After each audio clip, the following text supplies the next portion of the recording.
नमस्कार दोस्तों, कैसे हैं आप सभी का स्वागत है आपके अपने चैनल राजीव कॉम्पिटिटिव क्लासेस में। दोस्तों, आज का वीडियो आप लोगों के लिए काफ़ी ज़्यादा इंपॉर्टेंट होने वाला है। 6.7 लाख शिक्षकों की बल्ले बल्ले है। यहाँ पे सेवा निरंतरता और पेंशन हो गया है पक्का। जितने भी शिक्षक हैं उन सभी को लेकर आज का वीडियो इंपॉर्टेंट है। समितियों का महाबैठक हो गया है शुरू। 7th पे कमीशन यानी 7वां वेतन आयोग में नोटियोल इंक्रीमेंट एरियर आप लोगों का अपडेट है। उसके साथ 7th और 8th पे कमीशन अप्रूव हो गया है। हेड मास्टर हेड टीचर के लिए भी काफ़ी ज़्यादा इंपॉर्टेंट है। विशिष्ट वालों के लिए, नियोजित वालों के लिए, विद्यालय अध्यापक TRE 1 TRE 2 TRE 3 वालों के लिए काफ़ी ज़्यादा इंपॉर्टेंट है। बिहार सरकार ने दीपावली से पहले शिक्षकों को बड़ा तोहफा दिया है। इतना बढ़ेगी सैलरी, इसके बारे में हम लोग बात करने वाले हैं। उससे पहले नए हैं चैनल पे सब्सक्राइब कीजिएगा, बेल आइकन को प्रेस कीजिएगा। देखिए, डिटेल पूर्वक मैं आप लोगों को बताने वाला हूं।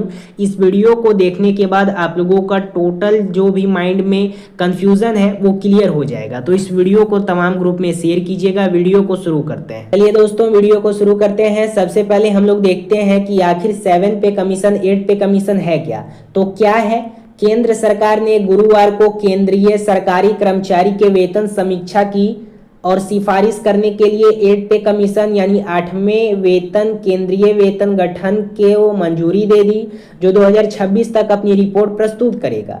केंद्रीय मंत्री जो है, इनका नाम यहाँ पे दिया गया है। इनके अनुसार गुरुवार को 16 जनवरी को इस फैसले की आयोजन की गई थी, घोषणा की गई थी। यद्यपि मंत्रिमंडल ने अपनी मंजूरी दे दी, लेकिन आयोग के गठन की तारीख का खुलासा नहीं किया गया अभी तक। अब ये आप लोगों का क्या है, 8 पे कमीशन के बारे में जानकारी हमें दी जाती है। अब दूसरी बात निकल के आता है कि आखिर वेतन आयोग है क्या। वेतन आयोग क्या है? वेतन आयोग केंद्रीय यानी केंद्र सरकार के कर्मचारी के लिए वेतन ढांचे का आकलन करने और प्रस्ताव देने के लिए सरकार द्वारा स्थापित एक आधिकारिक पैनल है। स्वतंत्रता के बाद से भारत के इतिहास में 7 वेतन आयोग गठित किए जा चुके हैं। ओके, और उसके साथ जिनमें से प्रत्येक की अवधि सामान्य 10 वर्ष की रही है। जैसा कि आप लोगों को पता है, जब से जो इंडिया है स्वतंत्र जब हुआ है, उसके बाद आप लोगों का जो भी केंद्रीय में कर्मचारी हैं या फिर हर एक स्टेट में जो सरकारी कर्मचारी हैं, उसमें शिक्षक भी इंक्लूड हैं क्योंकि आप भी सरकारी हैं, तो उनके लिए ये प्रत्येक 10 साल में एक बार लागू किया जाता है। इन आयोगों द्वारा प्रस्ताव सिफारिश का असंख्य कर्मचारियों और रिटायर व्यक्तियों की आय और जीवन की गुणवत्ता पर महत्वपूर्ण प्रभाव पड़ता है। अब सबसे पहले लेवल देखिएगा। जब लेवल 1 था तो आप लोगों का यहाँ पे अगर किसी शिक्षक की सैलरी या फिर किसी भी कर्मचारी की सैलरी 18,000 थी तो उसको बढ़ा करके 46,200 कर दिया गया। उसके साथ लेवल 3 में 51,700, अब यहाँ पे 55,769। लेवल 6 पे पहले मिलता था 35,400, तो अब मिलने लगा 90,000। लेवल 7 पे पहले मिलता था 44,900, अब मिलने लगा 1,15,300। तो ये जो है आप लोगों का विभिन्न कर्मचारी का दिया गया है, इसमें शिक्षक भी मौजूद है। अब बात निकल के आती है कि इतना ज़्यादा सैलरी जब यहाँ पे दिया जा रहा है, लेवल 7 भी केंद्र सरकार के द्वारा बहुत पहले ही लागू कर दिया गया था, तो बिहार में क्यों नहीं लागू किया गया? बिहार में इसको लागू किया गया। जो भी केंद्रीय कर्मचारी हैं या फिर जो पदाधिकारी हैं उनके लिए लागू किया गया था। बेसिकली जो शिक्षक हैं, चाहे वो हेडमास्टर है, टीचर हैं, विशिष्ट शिक्षक हैं, नियोजित शिक्षक हैं या फिर TRE 1 TRE 2 TRE 3 वाले शिक्षक हैं, इन लोगों के लिए नहीं किया गया था। आप लोग हाल फिलहाल में अभी नियुक्त हुए हैं, इसलिए बात निकल के आती है कि 8वां वेतन आयोग का क्या मतलब है। 8वें वेतन आयोग से यह अपेक्षा की जाती है कि वह 7वें वेतन आयोग द्वारा प्रस्तुत सुधारों पर आधारित होगा, जिसे जनवरी 2016 में किया गया था तथा 2025 के अंत तक इसकी सिफारिश पूरी हो जाएगी, यानी 2026 से इसको इम्प्लीमेंट किया जाएगा हर एक शिक्षकों के लिए, कर्मचारियों के लिए 8 पे। तो बाकी बात निकल के आती है, इसमें 2 पॉइंट काफ़ी ज़्यादा इंपॉर्टेंट है, इसको पढ़ लीजिएगा, आप लोग देख सकते हैं।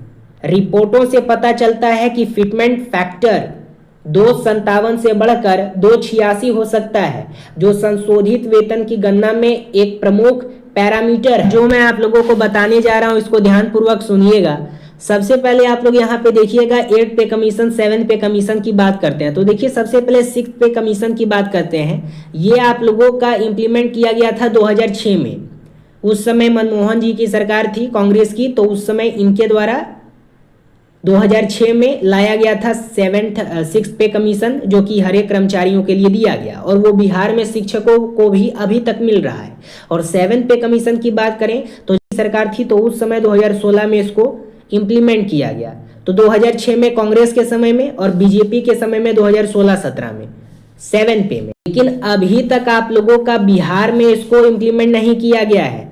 जो केंद्रीय कर्मचारी हैं या फिर जो कर्मचारी हैं उनको तो मिल रहा है 7 पे कमीशन का लाभ, लेकिन जो शिक्षक हैं उनका वैकेंट दिखा रहा है, यानी जो भी शिक्षक हैं उनको नहीं मिल रहा है। कम से कम पहले से अगर नियोजित शिक्षक थे तो परीक्षा लिया गया विशिष्ट वालों का, तो उस समय उनको 7 पे कमीशन का लाभ दे देना चाहिए था।